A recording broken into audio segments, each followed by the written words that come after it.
Allora, il sindaco di Fiume Veneto, Jessica Canton, ha rilasciato una dichiarazione ufficiale per chiarire la situazione riguardante l'annullamento della tradizionale sagra di Cimpello. Ne abbiamo parlato noi ieri.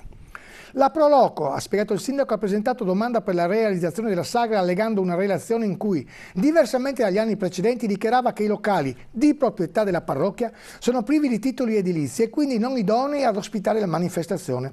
Nonostante questa difficoltà, l'amministrazione comunale ha lavorato attivamente per trovare una soluzione. Ho convocato, dice il sindaco, la Proloco il 13 giugno e insieme abbiamo individuato una soluzione per salvare la sagra. Soluzione nella quale hanno lavorato l'amministrazione, i tecnici comunali e il tecnico incaricato dalla Proloco.